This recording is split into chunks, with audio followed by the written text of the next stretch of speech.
memanusiakan manusia. Ya. Orang merasa tenang untuk dia bisa mengungkapkan ketidaktahuan dia, kesalahan dia. Kenapa? Karena dia tahu di situ dia dipercaya. Coach kasih solusi. Halo Coach Rene, memanusiakan manusia. Bajunya keren banget sih. Ini quote viral loh. Ini mahal loh. Value-nya itu kata-katanya mahal loh. Ya, jadi baju yang Coach Rene pakai hanya bisa didapetin di TikTok keranjang kuning. Aku tutupan ya. Udah gaya-gaya. Dimas bilang udah gaya-gaya ketutupan. Makanya kurang naik Coach. Ini kelihatan. Kurang naik Coach. Wah, kelihatan. Kurang naik. Nggak ada gunanya dari tadi ternyata ketutupan. Gue udah bangga-banggain. Makanya kurang naik. Dimas nggak berguna juga. Saya bilang kurang naik ya. Lah kan saya nggak bilang kurang tinggi, kurang naik. Terus aja, terus. Kelihatan di layar. Lo tahu ya di sini kesalahan dari rancang desain dari studio baru ini. Oke. Ya, memang sengaja narasumber itu dibuat 8 cm lebih rendah. Enggak. Ya, lo tahu ya. Enggak. Jadi siapapun yang lo datang ke sini, lo setinggi apapun itu akan selalu dikurangi. Jadi kalau ketemu Derry itu akan lebih gini nanti. Enggak. Enggak kok, gue emang pendek udah. Enggak, ya. Seneng. Loh, justru gue lihat sini tuh apa ya? Bukan masalah sekedar orang tuh kan kadang mengukur bahwa dia lebih tinggi, dia lebih pendek dan seterusnya. Percuma kalau nggak ada value-nya. Iya benar. Mau tinggi tapi nggak ada value-nya. Percuma. Orang mungkin sedikit yang percaya sama Gue dia. tambahin boleh nggak? Boleh. Kalau pendek nggak ada value-nya lebih tragis lagi dong. Gini, dia nggak ada value-nya, tapi tinggi, cakep bro. Ya udahlah, nggak apa-apa. Cuma kan masalahnya kalau value itu terkadang bikin perusahaan itu jadi lebih percaya biasanya. Lebih dipercaya. Ya kan? Jadi percaya sama dia, mungkin didelegasikan sesuatu. Banget. Nah, itu, iya kan? Nah, sebenarnya kita bahas dari awalnya tuh sebenarnya kenapa itu stigma itu boleh tuh dibahas. Sebelum kita masuk ke ranah kiat-kiat agar bagaimana cara memilih perusahaan yang mungkin kemarin berpikir bahwa ketika lebaran gue kayaknya quit nih pilihan gue nih. Gue milih quit, sorry banget, terserah deh. Ya kemarin udah teman-teman nonton nih episode yang lalu ya. Iya, pada saat lebaran pada berbondong-bondong buat yang penting THR, yang penting THR dan lowongan kerja banyak. Ya kan? Nah, kalau teman-teman misalnya berpikir seperti itu, coba lo pikir lagi ke 1000 kali dan lo tonton video sebelumnya, karena Coach Rene udah bahas mengenai kalau konotasi lo adalah sekadar uang, happiness dan seterusnya, sepertinya lo akan menyesal. Nanti lo tonton deh video sebelumnya ya. Konsep dirinya juga mesti bagus. Ya, nah kali ini adalah oke lah, apapun keputusannya, mudah-mudahan sih yang terbaik ya dengan memilih quit ya. Tapi setelah itu apa? Nah ujung-ujungnya memilih perusahaan yang memang ternyata dia percaya sama gue dan gue juga percaya bahwa perusahaan ini layak gue pilih. Lu gitu gak sih? Iyalah. Gue lo nggak sembarang, maksud gue gini. Kan lo penyiar, lo MC gitu, atau sebelum lo memilih, terutama yang kalau penyiar atau kalau MC kan anytime lah ya. Sementing acaranya bukan acara yang ngaco-ngacoan, lo pasti mau gitu kan? Masih mau, maksudnya ngaco-ngacoan? Gini, lo kalau MC mungkin pertimbangannya tidak, pasti ada pertimbangan, tapi nggak sebanyak kalau misalnya mau bekerja sama jangka panjang. Oh iyalah. Contoh kayak MC di kemarin apa lo, yang Muslim Fest? Iya, event lah, pameran lah, eksibisi. Pasti mau kan, tapi terus disponsori oleh minuman keras Homer ini, lo mau nggak? Enggak lah. Enggak kan? Enggak lah. Itu value, paham ya? Oke. Ya, atau disponsori sama, sorry ya Der, kondom. Ya menarik ya. Itu kan hal yang mubah ya. Jadi gue bingung juga ya. Iya. Kondom. Ya maksudnya kan mungkin ada tertentu orang memakai kondom gara-gara misalnya dia akan bermasalah atau mudarat. Tapi lo mau nggak datang di acara itu? Lagi. Maksud gue lo jadi MC di acara itu mau nggak? Nggak. Ini bukan ajakan.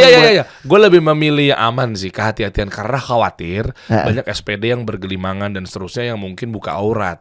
Gue takutnya ke sana. Gue nggak lagi bahas tentang hukum kondomnya ya. Meskipun kita tahu bahwa bisa jadi gara-gara pakai kondom memperkecil kemudaratan. Mungkin dia takutnya nggak boleh hamil lagi, takutnya bermasalah dan seterusnya gitu ya. Nah itu gue lagi nggak bahas itunya. Tapi yang gue bahas adalah orang-orang yang mungkin situasi atau kondisi yang ada di sana ketika event tersebut. Itu kan jadinya kan males gue. Ini values ya, teman-teman ya. Yang kita baru dengan sangat baik memperdengarkan adalah values dia. Dan ini akan menjadi penentu apakah Derry akan mengambil pekerjaan itu atau enggak. Dan ini masih simulasi ya. Misalnya yang tadi, kalau udah jelas minuman itu nawarin lo, misalnya biasanya lo 20 juta, dia mau bayar lo 200 juta. Enggak dong, itu 2 miliar? Enggak sih. 20 miliar Derry. Boleh deh. Enggak dong. Coy. Enggak ada juga event yang mau bayar lo segitu sih ya. Tapi poinnya gini, harusnya konsistensi itu udah nggak ngelihat lagi. Kenapa? Karena itu udah jelas gue nggak mau, bukan nggak mau, gue nggak boleh, dan gue merasa ini betul, ini benar, ini bertentangan dengan value gue nggak akan ambil. Cuman kan celakanya gini, ya kan? Gimana sih ngelihat values itu? Kan kalau yang tadi itu kan sangat clear ya. Maksudnya hitam putihnya tuh clear. Tapi banyak yang ada di area abu-abu. Tadi kondom aja masih masuk ke area abu-abu kan. Iya juga ya. Lu juga membentuk akhirnya satu proses pikir yang berusaha menjelaskan abu-abu ini ngarahnya ke hitam atau ke putih. Bener nggak? Proses pikir ini ya kawan-kawan yang perlu dijalanin. Iya kan? Kenapa? Karena kalau udah ditambahin sama urusan duitnya, sama urusan benefitnya, lo dijemput lo pakai pesawat pribadi der, paham ya? Itu bukan esensi. Kenapa? Tapi value bisa memperumit esensi. Value jadi tergerus, bukan juga? Iya, maksud gue gini, kalau lo udah ngomongin duitnya dulu, tapi lo nggak punya basis, kan repot memutuskannya. Yang kayak tadi lo bilang, yang sebenarnya cerita yang gue, ini maaf ya, Pak Haji gitu ya, anak Pak Haji main judi, astagfirullahaladzim, menang Pak Haji, alhamdulillah. Kan itu salah bener gak sih? Iya. Bener gak? Itu kan artinya nggak ada value. Jadi artinya lo ngomong apa ke publik, aku adalah orang yang paling tulus, aku orang yang paling baik hati. Tapi kalau lagi one on one bengis, paham nggak? Iya. Dan gimana sih? Kalau tadi ngelihat ke orang relatif lebih mudah. Sekarang kita mau ngelihat perusahaan, Der. Kita mau menakar perusahaan ini selaras nggak ya sama kita? Nah tuh kan. Oh iya, ngomongin masa depan soalnya ya. Masa depan, ngomongin preservasi value, ya kan? Ini kan yang menjaga keistiqomahan kita sebagai Muslim gitu, ya kan? Atau ini yang bisa menjaga pertemanan kita. So, jangan kecilkan finding the right company. Ini gue tambahin lagi ya. The right. Ini gue tambahin di sini nih. Coba. The right company for you.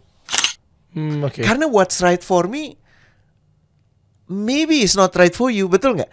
Kalau gue misalnya yang nyekek botol, party gitu kan, terus terus gue memaksakan itu ke lu kan nggak bisa.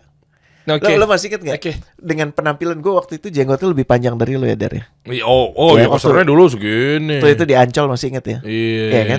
Terus udah penampilan gue lagi kayak begitu. Gue baru pulang itikaf, gue inget banget. Ini cerita nih, gue gak usah sebut orangnya. Tapi terus tiba-tiba ada orang yang datang ke gue minta waktu. Dan karena sahabatnya temen gue temuin. Dan mereka datang di ruang meeting gue, selamat ya. Wah, selamat posisi di ini sebagai pengawas kan. Biasanya sama pengawas dan sama komisaris itu kan orang suka pengen ketemu, ngasih ide. Gue welcome aja. Dan pada saat itu mereka punya ide bagus. Kita mau bikin lari maraton di dalam Ancol gitu waktu itu. Bagus nggak? Oke lah. Oke. Tapi kita akan adakannya sore sampai malam. Mulai bertanya kan. Nanti setiap kilonya akan ada spot di mana orang bisa nenggak tequila. Nggak lucu. Terus maksud gue gini, gue tuh suka jadi gini. Lo ngelihat apa gue kurang ya atau itu gimana? Kan gue jenggot nih. Sementara gue juga baru nunggu ubin nih jenggot. Gue baru merekomendasikan dan akhirnya waktu itu manajemen menjalankan untuk tidak ada penjualan khamar. Oh ya? Iya. Lo kan ada sudah tidak boleh. Kan tempat Anda waktu itu. Iya, kan saya sudah berubah. Dan saya konsisten dengan perubahan saya ini. Tapi paham gak, Der? Itu disitulah lo diuji. Paham nggak? Iya. Dan lu mesti bisa ngelihat dong perusahaan ini seperti apa sih sebenarnya. Nah, lu punya nggak cara buat ngelihat itu? Nah ini yang kita akan bahas. Gimana? Karena gini ya, gue pengen tunjukin bahwa kalau kita udah bicara soal yang tadi itu trust, ya, ini faktor yang sulit sih. Apalagi kalau kita udah bicara soal ini, kita ngomong ini ilustrasi yang gampang pakai jodoh dulu dia, Der. Iya kan? Ini ada yang jomblo soalnya. Kelihatan kok. Ya kan? Ratapan praharanya tuh kelihatan banget. Prahara. Adanya dia tuh hampir-hampir kayak nggak tiada. Udah gitu backgroundnya kan hitam, bajunya hitam gitu. Coba kamera diarahkan ke situ gitu. Susah. Ya kan? Kayaknya hidup tuh pelik banget kan. Ya kan, terus ada ratapan gitu, ngebayang nggak? Ya kan, sama ada gerakan bibir bawah tuh yang geter ya. Bibir bawahnya gitu. Sementara kalau ngeliat tuannya, bosnya gitu kan kayak lo kan saya chill banget gitu ya. Nah, anyway, nggak apa-apa lah kita biarkan orang nggak berguna ini iri dulu. Sabar ya, Dim. Ya. Tapi nggak ada, nggak usah. Ada cerita menarik. Cinlok. Oke. Jadi kalau jodoh tuh kan apa sih, coba nih? Ini salah satu contohnya, bener apa enggak? Lu pengen ngabisin waktu sama-sama, bener gak, Dim? Oh iya. Iya kan? Apa gunanya cantik, keren gitu ya? Tapi pas sama dia lo nggak bisa ngomong, jadi nggak nyambung. Ya bawahnya nyambung. Oh, tapi di kantor sering ada koordinasi Iya, udah pasti nyambung. Nyambung tuh. Kali itu udah pasti nyambung. Meskipun beda divisi tuh ya. Pasti dong. Cuman yang lo harus lihat ada konflik of interest nggak, itu kan yang paling penting. Iya kan? Terus apa lagi biasanya? Bisa membuat diri jadi lebih baik. Coba. Iya kan? Kalau jodoh apa? Seru jalan bareng sama dia. Oh iyalah. Bener nggak? Ya. Coba tambahin dong, Der. Kita berbagi impian. Oke. Apa lagi? Sepiring berdua. Bisa. Kalau udah nikah. Kalau udah nikah, lapar nggak? Kan susah juga ya. Terus kalau temen gue tuh gak bilangnya apa? Yang penting gak apek gitu. Nggak malu dibawa ke kondangan. Nah itu juga bisa. Bisa tuh. Ini kan jodoh ya. Ya. Perusahaan kan juga sama ya sebenarnya. Kita nyari perusahaan dan perusahaan nyari kita kan juga pertimbangannya sama. Habiskan jam kerja bersama. Iya kan? Oke. Karena lo paling enggak 8 sampai 10 jam, bahkan kadang-kadang 12, kadang-kadang ada yang 16. Enggak, kelebihan coach, kelebihan. Ada, Bro. Enggak, itu kelebihan. Ada, masih ingat gak sih? Zolim perusahaannya. Masa 16 sih masa Derry udah lupa deh. Dua kali lipat. Masih ingat gak sih episode waktu itu? Yang mana? Yang waktu itu kita pandemi, ada yang orang meeting dari jam berapa sampai jam berapa, lo masih ingat gak? Kalau gak salah saudara lo sendiri deh. Iya. Tapi kan dia nggak berguna jadinya, nggak ada gunanya. Tapi kan bener kan, ada. Dia tidur masa gua masuk dari kamar. Jam berapa coba? Wah parah sih itu. Masa gue pas mau bangunin bangunin sholat subuh dia ketiduran di depan laptop, masih kebuka lagi Zoom meeting jam 4 pagi. Artinya kan 16 jam. Ih, cuma kan gak sehat. Iya, Kan gak sehat. emang gak sehat. Tapi paling gak gini, ada itu. Waktu lo tuh akan banyak diluangkan di tempat yang namanya kantor, di tempat yang namanya perusahaan. Oh, tapi kan anak-anak agensi itu, ya, meskipun dia tuh kerja sampai 16 jam, setidaknya gajinya tetap gak naik. Lu jahat banget sih. Aduh, gue gak mau deh. Ya, gue gak mau komentar kalau untuk yang ini terlalu nusuknya tuh, maksud gue tau gak? Udah ditusuknya tuh segini nih. Jangan gitu. Pakai kata narasi setidaknya kan orang udah harap ya. Tapi kan setidaknya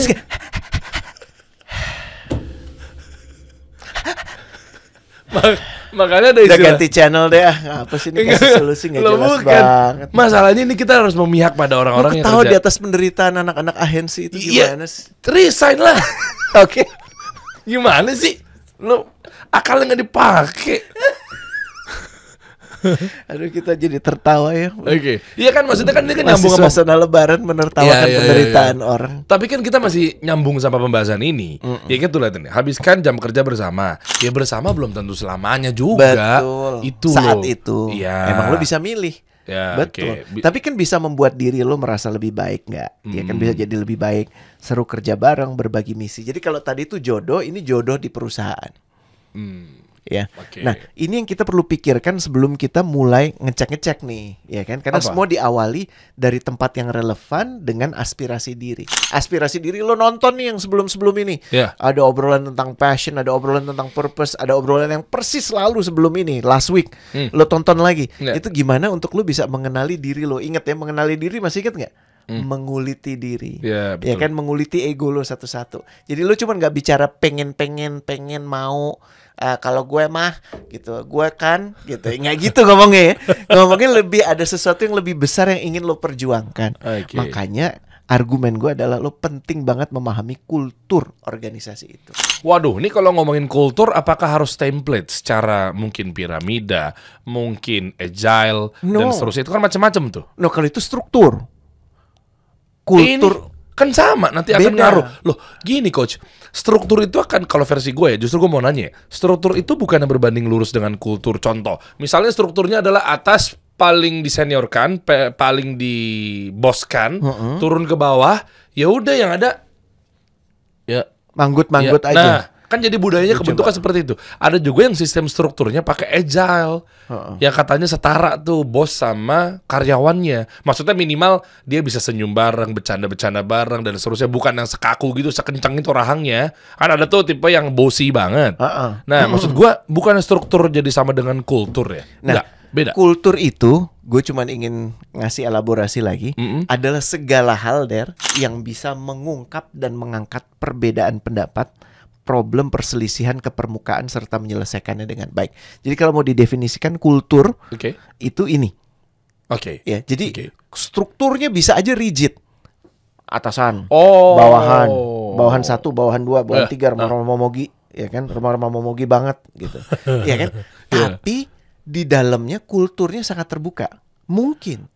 Jadi strata itu tidak mengganggu pola komunikasi. Malah sangat nyaman antara si remah-remah momogi banget ngobrol sama Pak Bos nomor 1 banget. Itu bisa terjadi. Itu nggak masalah. Jadi tidak ditentukan semata oleh struktur. Soalnya gue pernah dapetnya dari situ. Gue pernah ngikut satu kayak semacam pelatihan, ya, yang gak usah sebut namanya. Itu jelasin mengenai struktur, lalu harus yang begini biar merubah keadaan kultur. Gue nggak tahu itu. Pengaruh, tapi tidak sedominan itu. Organisasi itu kan dibentuk dari manusia dan budaya. Ya, manusia itu tergantung karakter dan capability-nya. Budaya itu tergantung meaningful work dan meaningful relationship.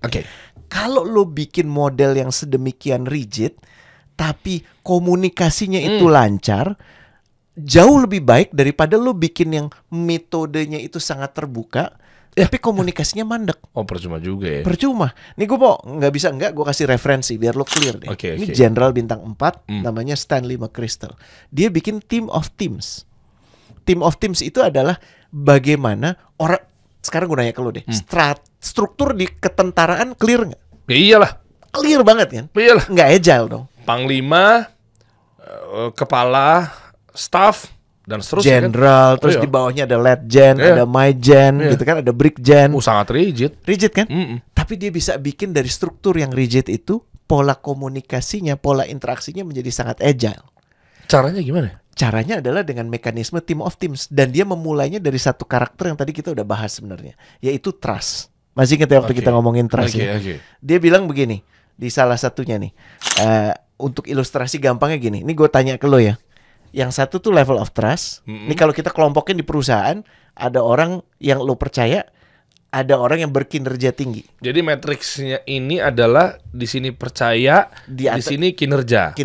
Oke. Jadi kalau semakin ke sini semakin gak percaya, semakin ke sana semakin berkinerja, atau yang semakin bawah semakin loyo. Oke. Nah, yang ini gue nggak usah omongin.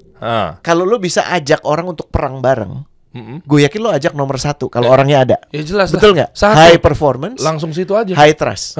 Tapi kalau dia nggak ada, nomor 1 nggak ada, lo pilih 2 atau 3 atau 4? Aduh, kinerja nggak ada. Gue 3. Ini nggak ada benar nggak ada salah kan? Ini secara umum nanti gue akan jelaskan. Dia lo mau pergi perang ya, lo akan mengandalkan orang itu untuk jagain nyawa lo. Dia dipercaya, kan pilihannya gini kan. Lo yang percaya sama dia. Gue percaya sama dia ya. Berarti, atau lo nggak percaya sama dia? Iya, gue kalau nomor 2 berarti gue nggak begitu percaya banget sama dia, tapi kinerjanya bagus. Terus tapi nomor 3 gue percaya sama dia, cuma kinerjanya nggak sebagus itu. Susah amat sih coach. Menarik ya. Susah amat sih. Tapi kalau lo nanya ke orang yang mau perang, semua jawabannya 100%. 100% ya Der. Orang itu pilihan, selain pilihan 1, kalau pilihan 1 nggak ada, 3. Dia pilih 3. Ini menariknya lagi, belum selesai. Masih 100% ya Der. Kalau 3 nggak ada, dia milih 4 Der. 2 dong. Enggak, 4. 2. Tahu nggak kenapa? Dia kan masa, maaf ya, bego sih. Ngapain lo ajak perang bego? Kayak Apem. Kan gini. Apem ada yang nonton Saving Private Ryan nggak? Ya, Apem. Ini kan buat ambil pelajaran teman-teman ya. Ini kan ngomonginnya kan analoginya tentang perang kan. Apem kan? Apem nomor 2 dong. Apem itu nomor 2 kan? Apem itu sorry. Nomor 4 ya? Yang nggak ada. Nggak ada dia. Dia kan emang harus dibawa karena butuh penerjemah, bukan untuk perang. Linglung gitu. Dia emang penerjemah, kan? betul. Oh iya, dia penerjemah. Iya, kan pertanyaan gue gini, lo mau bawa siapa untuk perang? Jadi memang orang ini sudah teruji, tapi setelah teruji kan ada poin-poinnya. Ya kan, ada yang perform banget, ada yang biasa aja. Orang yang mau pergi perang itu lebih baik dia pergi sama orang yang dia percaya. Daripada pergi dengan orang yang dia nggak percaya, walaupun orang itu kelihatannya kinerjanya baik. Loh, untuk strategis perangnya, pengaturannya, ya kalau gitu kan kita dia atur percaya nanti kita mundur semua, kalah dong. Enggak. Coba ada contoh kasus nggak?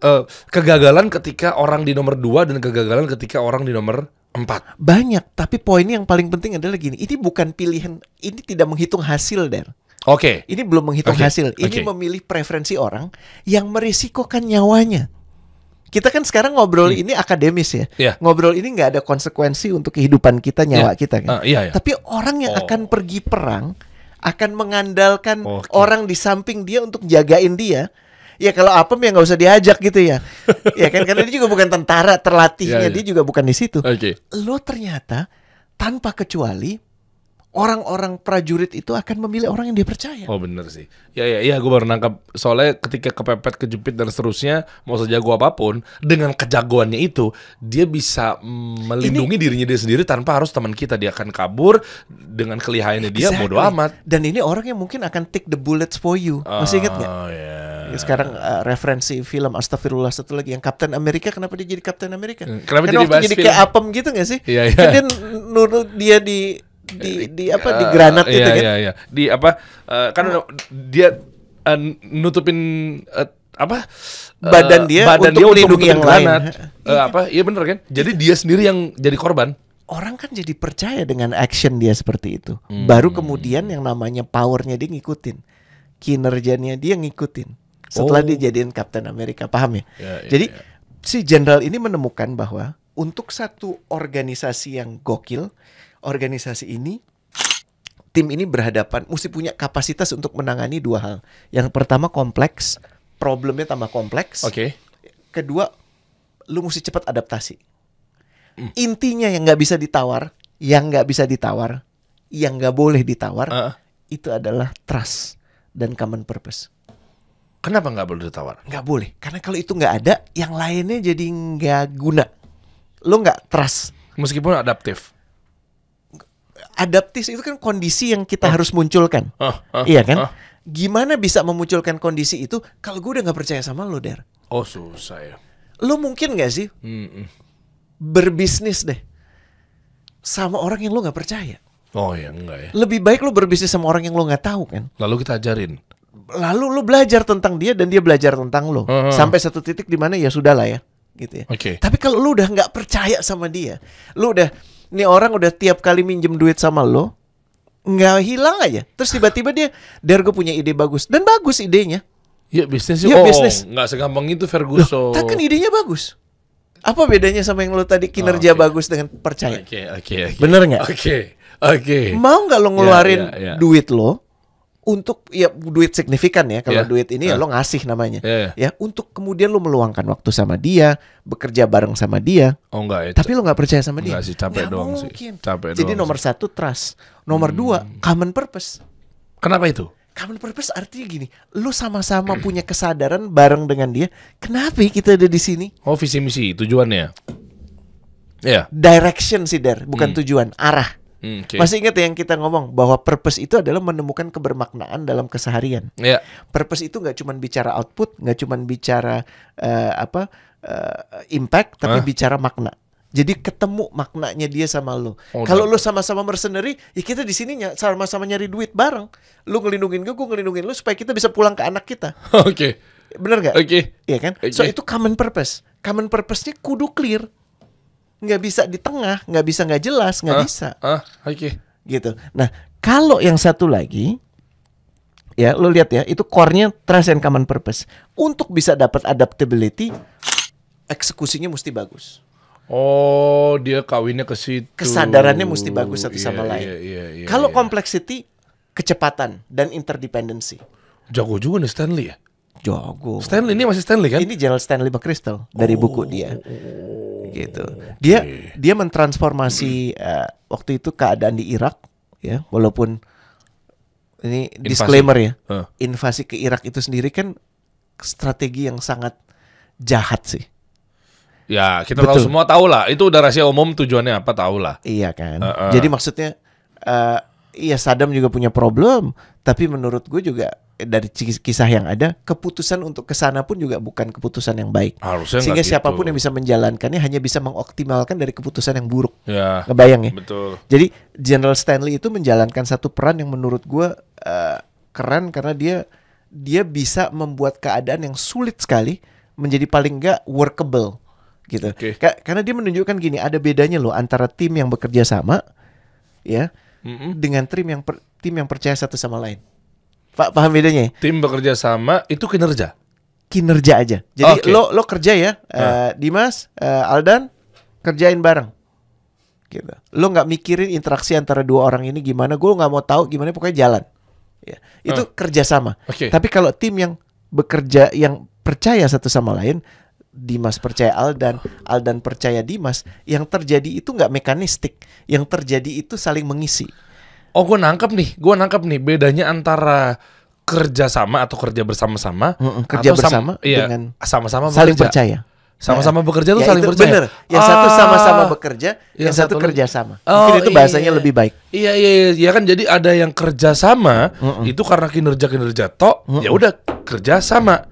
Kalau ini sama-sama bekerja. Jadi saling percaya, saling satu sama lain. Yes. Oh, nice. Nah, ini bedanya. Ya. Tim yang bersama yang bahasa lu tadi apa? Yang cuman kerja doang? Iya, kerja sama. Kerja doang ya? Yang cuman kerja doang. Kinerja doang. Tapi kan kalau sama-sama bekerja ada trust tuh di situ tuh. Iya. Iya kan? Tapi kita sama-sama dong, ayo dong. Udah, tapi lu dulu deh. Udah deh. Jadi kayak ini indikasinya ya. Supaya lu bahasa gampang bedain. Oke.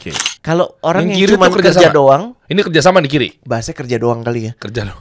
Karena kalau kerja sama ada elemen bekerja bersama gitu. Khawatirnya nanti persepsinya salah. Ini fokus cuman kerja doang. Gue nggak tahu Dimas siapa, dia didudukin sama gue, ya udah gue kerja bareng dia. Pertanyaannya adalah what, how much, how.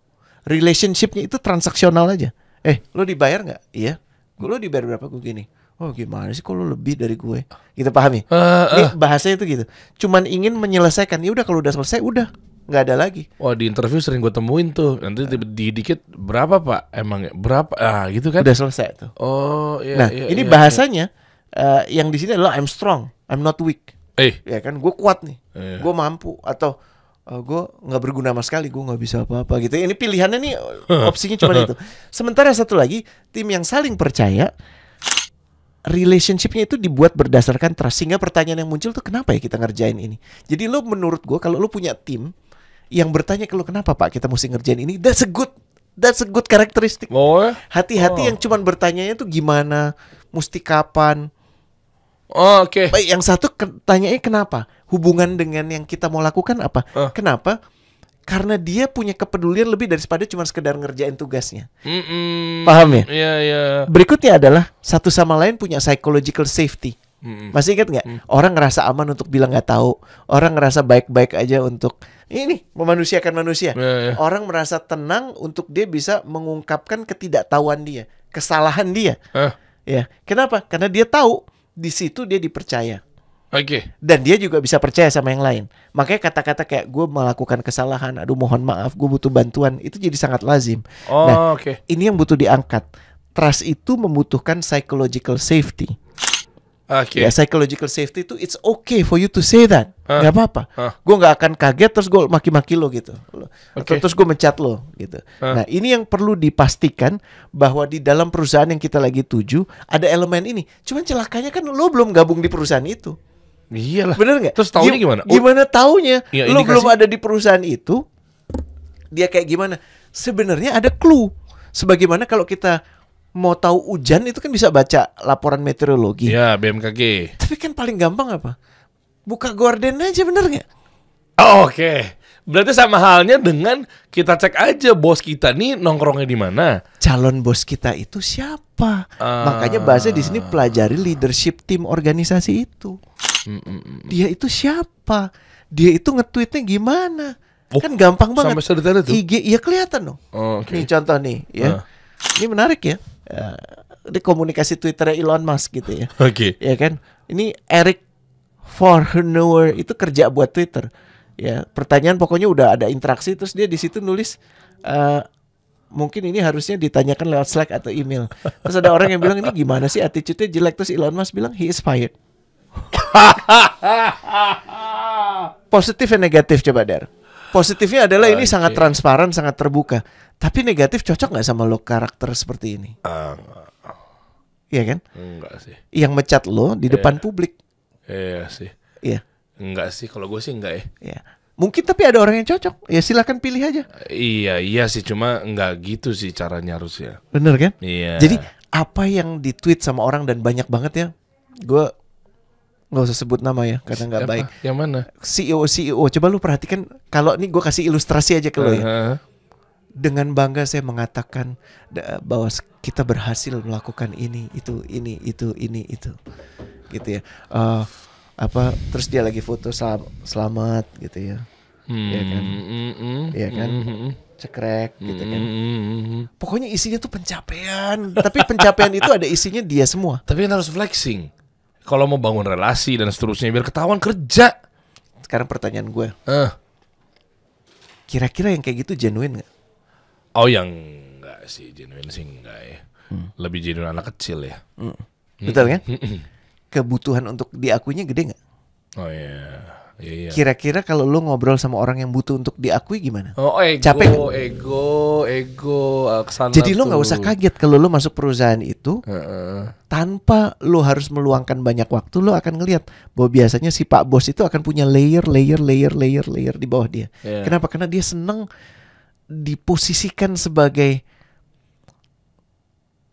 yang paling berguna, yang paling hebat, yang paling di depan. Jadi kalau bahasanya tuh kali ilustrasinya Pak Sudirman Said tuh dia kayak bendera Der. Maksudnya gimana? Lah kalau orang upacara pusatnya kemana? Ke bendera. Iya kan? Nah itu dia. Dikerek ke atas.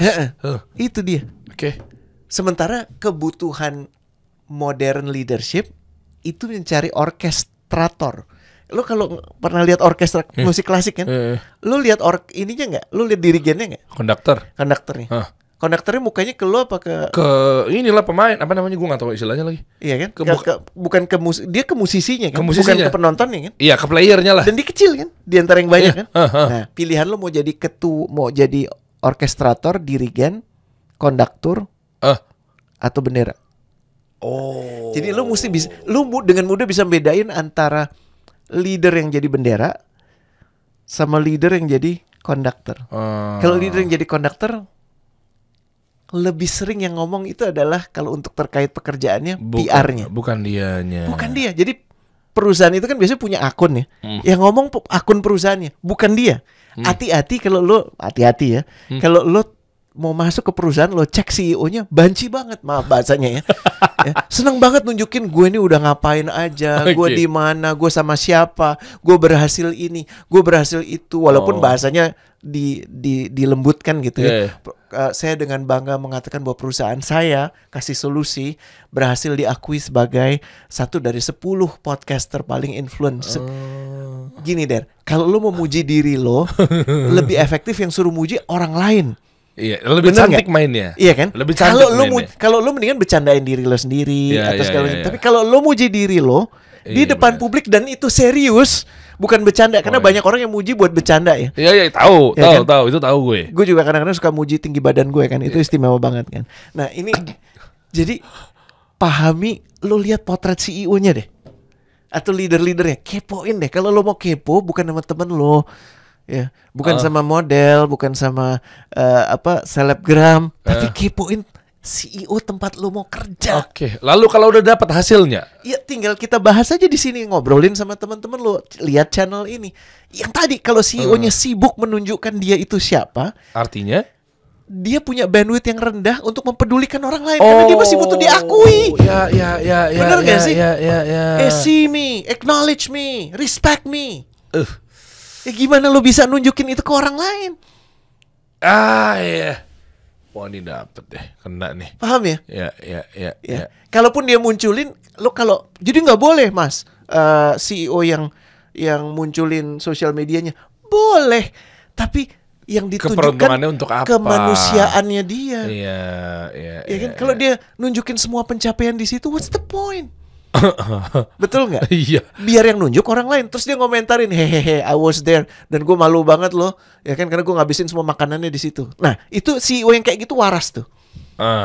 Paham nggak? Jadi abis misalnya kasih solusi, Pak CEO kami, Pak Dery baru mengatakan ini. Kalau yang namanya perusahaan tuh kudu flexing untuk hal yang benar ya, nggak boleh bohong ya. Terus si CEO-nya masuk komen, tapi komentarnya dengan gue tuh ya waktu itu lagi lapar banget. Gue makan semua makanan yang ada di situ. Jadi lo lihat muka gue tuh kayak tenang banget, tapi sebenarnya kenyang. Nah, paham ya? Iya. Ini nih sehat nih, indikator sehat. Oke. Orang yang bisa membecandai dirinya itu indikator kewarasan. Ngerosting dirinya sendiri. Dirinya sendiri. Kalau itu nggak ada, hati-hati. Karena jangan-jangan dia hidup di konsep diri yang palsu. Dia hidup dari citra ke citra, image ke image. Clear ya? Iya, mantap. Ini banyak banget soal yang kayak begini-begini, Coach.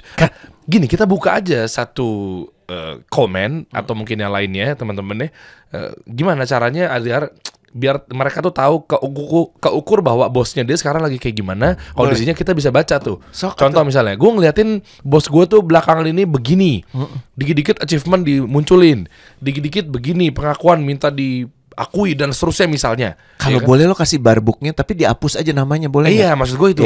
Gue itu. Jadi nanti kita tinggal bacain aja nih, ya kan? Nah, terus apakah ranah abu-abu yang satu ini nih yang mau gue bahas itu termasuk hal yang negatif tadi? Contoh misalnya dia salaman sama siapa? Ya alhamdulillah nih, misalnya begitu. Apakah itu termasuk dalam hal yang pengakuan tadi tuh? Pola, yang perlu dilihat tuh pola. Kalau sesekali mungkin karena emang dia seneng banget. Contoh, gue ketemu siapa? Rocky Gerung deh. Gue hampir-hampir nggak pernah minta foto sama orang. Rocky Gerung. Hampir-hampir ya. Keren. Gue punya beberapa perbedaan dengan dia, tapi secara umum dia waras. Oke. Dan gue mengagumi cara dia menyampaikan kabar, berita. Pinter kok. Iya, Prof itu. Iya kan? Nah, ketemu dia kemarin waktu itu, belum lama ini. Gimana? Ada di Jakarta, ya kan, ada satu tempat kita ngobrol. Gue minta foto sama dia. Oke. Ya, gue nggak masukin karena gue nggak punya IG juga gitu kan. Tapi masuknya gini, ada beberapa orang yang karena dia kagum, takjub, ketemu idola, dimasukin. Oke. Paham ya? Oke. Bedakan sama gue waktu foto dengan Jokowi, masih ingat ya? Yang gue dipanggil nama gue 2 kali. Masih yang ingat kan di cerita stage itu yang kan? di panggung. Kan? Iya. Ya kan, itu masih gue mencari harga diri gue, bentuk gue gitu kan. Tapi sekarang gue bercandain bahwa gue selalu nama gue tuh disebut sama Jokowi 2 kali sama Presiden Jokowi. Keren banget loh. Yang pertama. Waktu gue diperkenalkan sama orang yang mengadakan acara itu, Pak Jokowi, Bapak malam ini akan dimoderatori oleh Mas Rene Suhardono. Terus Jokowi cuman bilang, Rene Suhardono. 1. Siapa Rene Suhardono? 2. Ujung-ujungnya nggak tahu. Gue pernah ada di satu masa untuk menceritakan ini, malu bro. Tapi kalau sekarang jadi bercandaan aja, emang bener kok. Ya. Jadi gini, lo lihat pola ya, paham ya teman-teman ya. Polanya tuh lo kudu lihat. Ya. Polanya tuh yang dia sering munculin tuh apa? Lebih, kalau ini katrok ya, ada yang lebih katrok lagi. Apaan? Bos lo itu cuma sibuk nunjukin dia punya apa. Itu lebih low lagi. Apa misalnya? Rumah mewah, mobil mewah. Dia naik mobil mewah, dia punya tas mewah, private jet. Dia ya dengan segala macam lah. Dan lebih heboh lagi kalau kemudian bos lo punya tim foto yang harus mengabadikan momen dia kemanapun dia pergi. Aduh, gue tahu tuh. Aduh, gue menyebut lagi temen gue. Ya kan? Aduh, orang penting juga lagi. Ya kan? Dikit-dikit supaya dapat kan? angle terbaik gitu kan. Dikit-dikit foto kan. Tahu dia abis kayak momen seolah dia ketemu sama banyak orang dan orang-orang penting juga. Yes, biasanya itu ya kayak gue dulu berfoto dengan Jokowi dan menunjukkan kedekatan gue walaupun gak dekat juga gitu kan. Itu artinya ego. Dan itu sangat nyata. Nah, kalau setiap nongkrong, masalahnya kalau lagi ada orang baru, lu di mana? Ya udah gue situ ya gitu. Tahu karena lu punya follower. Bukan orang ini. Iya kan, dia ngundang lo misalnya gitu kan. Iya. Dia mau berfoto karena lo kan. Bukan orang biasa kan? Kalau orang biasa dia nggak akan foto dong. Iya, tapi abis itu gue lagi sama temen gue yang orang begitu juga punya nama. Kalau ada dia tuh dia foto lagi tuh, lagi nongkrong makan gitu-gitu kan. Nanti kemanapun kita nih keliling Jakarta, lu di mana Der? Sini, foto dulu lah, foto. Pastikan mobilnya terlihat. Iya bener. Iya kan, walaupun itu bener banget itu. Walaupun itu mungkin belum lunas atau walaupun itu hasil dari duit dapat pekerjaan jadi orang kaya, kita udah bahas ya waktu itu ya. Dan jemputnya kan selalu kayak misalnya kayak balik ada ya entourage-nya gitu kan. Iya betul. Ada yang megangin tasnya. Iya ada betul. Yang ini. Itu kenapa kan? sih tuh orang itu kayak gitu? Kenapa sih? Itu yang gue sebut sebagai simbol-simbol. Jadi maksudnya Nggak, gue parkir kan di mana-mana, kita nyebar nih parkir nih, ya kan? Tapi ayo kita ngobrol sampai pulang nih. Padahal kan parkiran gue ke sono, tapi kita harus ngikutin tuh arahnya tuh. Set lobby kan. Nah, dia doang tuh yang jemput di situ. Lu di mana, Der? Lah gue di sana. Oh, kenapa lewat sini? Kan lu ngajak ngobrol ngegiring jalan ke sini. Dalam hati gue, biar gue ngeliat mobil lo apa gimana sih, Pak? itu pola. Apa sih? Kembali ke topik ya, itu pola. Kawan-kawan boleh ceritakan bosnya, dan kalau lagi ngepoin perusahaan nanti boleh ditunjukkan di sini. Kita nanti ambil satu episode khusus buat bahas itu kali ya. Itu pola ya? Iya nggak? Pola ya? Ya. Biar apa naikin value? Prestis apa sih? Pola prestis. Pola apa sih? Lo masih inget ini? Biar apa? Sih? Biar diakuin apa? Kan gue udah tahu dia dalamnya gimana, gue udah tahu. Bro, kan lo masih inget ini? Itu bukan audiensnya, kan bukan lo. Oh iya, rame. Audiensnya kan bukan lo. Dia Soalnya harapannya adalah audiens lo juga akan jadi audiens dia. Gimana sih? Iya sih. Prestis. Iya. Bukan buat lo hadir dia itu, Iya. buat bahkan bukan buat yang nonton, buat dia sebenarnya. Oh iya. Buat gue, bahwa gue Soalnya gue udah gue kayak lagi dong. 3 kali, gue 4 kali.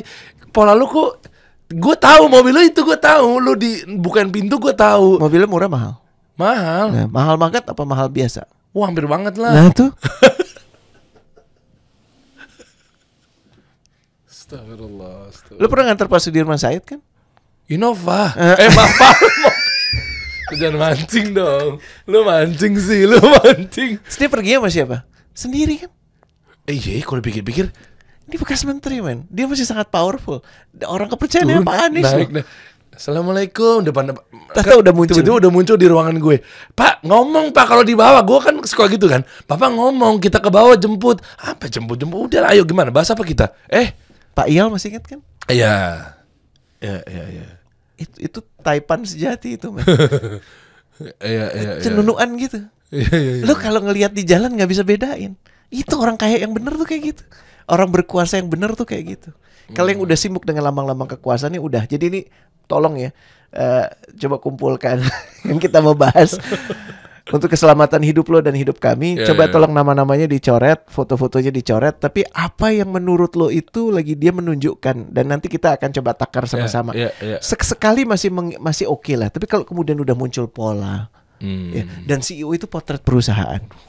Ini penting sih bahas polarisasi itu oke banget kayaknya. Pola. Yeah. Polanya tuh gimana? Yeah. Jangan-jangan polanya dia adalah semua yang ada di sini adalah untuk melayani saya.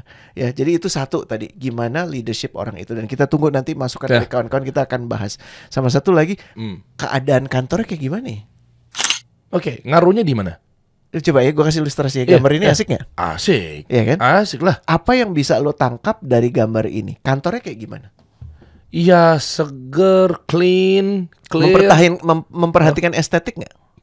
Iyalah. Iya kan? Iya, ini kan sinar, cahaya. Iya, ini kan los cahaya kacanya masuk, tumbuh-tumbuhan bersih, clean, terus nggak yang ruwet gitu loh meja-mejanya. Sekarang satu lagi ya. Kok bersih banget ya? Iya, dibersihin lah. Ya, bisa jadi buat foto. Berarti foto yang kayak begini harus gue nggak nangkep lagi sebelumnya. Paham nggak? Oke. Di mana orang kerja? Iya, belum pada masuk, ini diambil jam 7 pagi. Terus workstationnya mana? Iya juga ya. Penampilan foto seperti ini hanya apabila mau di photoshoot, betul kan? Iya. Jadi yang kita butuhkan bukan foto kayak gini. Nah, terus yang kita butuhkan itu real work situation. Ya kotor lah, nggak cantik lah. Iya, di situ lo bisa belajar banyak. Ya, yang kita kayak butuhkan itu yang kayak begini dah. Nih, kelihatan nggak nih? Tuh kan, ya kan? Hancur banget, nggak estetik lah coach. Emang nggak estetik, tapi paling nggak begini. Ini menunjukkan bahwa organisasi ini berantakan, dia overwhelm, ya kan? Betul nggak? Iya, terus jadi malas orang mau kerja. Iya betul. Tapi di sisi lain ada benar-benar orang yang bekerja di situ. Oh, clear ya. Jadi maksud gue gini, kalau di sini kita bisa komentari dengan real, kalau ini kita nggak bisa komentari dengan real. Oke. Karena ini adalah keadaan yang tidak ditutup-tutupi, keadaan yang sesungguhnya. Apakah ada problem? Banyak. Artinya disorganized. Ya. Artinya bisa jadi peran lu di situ adalah untuk mengorganisasi itu. Oh. Bos lo kalau tempat kerjanya kayak begini udah jelas nggak punya perhatian sama lo, karena dia untuk nemuin barang aja butuh waktu 3,5 jam. Jadi mungkin sepekan pertama lo bantu dia untuk beresin tempat kerjanya. Bisa jadi kayak begitu. Itu pekerjaan lo dan lo akan jadi sangat berguna. Kok keren sih strateginya? Iya kan? Oke. Iya kan? Nah, coba foto tempat-tempat yang lo mau kerja, tapi pastikan lo bisa curi foto suasana kerjanya. Sebentar coach, ini kan kita ngomonginnya komentar ya, kolom komen. Kalau mereka ngirimin foto kan komen nggak bisa. Oh, nggak bisa ya? Iya dong, masukin ke link aja. Jadi kita siapin di deskripsi itu ada link teman-teman ya. Nanti tolong bilangin ya sama editor ya, Dimas. Nah di deskripsi yang flexing para nah, calon bos atau bos lu sekarang dan foto-foto tempat kerja ya. Iya, maksud gue gini, bisa belajar banyak. Iya, itu pun kan nggak kelihatan sama orang banyak. Iya. Kalau masukin ke dalam satu link, ya kan? Nggak tahu deh, entah sistemnya nanti teman-teman lu ikutin aja arahan yang ada di bawah nih di deskripsi gitu ya. Nanti lu masukin aja, lu upload aja tuh fotonya. Nah, itu kan nggak potensi kelihatan sama yang lain. Cuma kita doang yang bisa menyortir. Nah, dipastikan si pengirimnya akan kita sensor dan kita nggak akan sebutkan ini kantornya di mana meskipun kita tahu. Nah, itu loh maksudnya. Nama-nama itu nanti identifikasi kita akan hilangkan ya. Dan nama nggak ada karena kan dia ngiriminnya kan ke link. Tapi bisa juga kan dia screen cap dari postingan si bosnya gitu kan. Jadi bisa dihapus gitu. Iya. Jadi tolong nanti kita bantu juga deh. Iya kan? Ini menarik banget. Boleh. Ya, kita nanti bisa bahas gimana cara lu ngelihat apakah perusahaan ini trustworthy atau enggak. Nanti kita bantu baca, lu sama-sama bantu baca. Apalagi buat lu yang sekarang lagi dalam proses untuk daftar kerjaan. Wih, mantap. Last but not least, memanusiakan manusia. Pas Keren. lo interview lo bawa ini ya. Iya. Ini gue suka banget sama ini loh. Kenapa? Karena Coach Rene waktu bahas ini, konten ini itu viral pertama kalinya kasih solusi loh.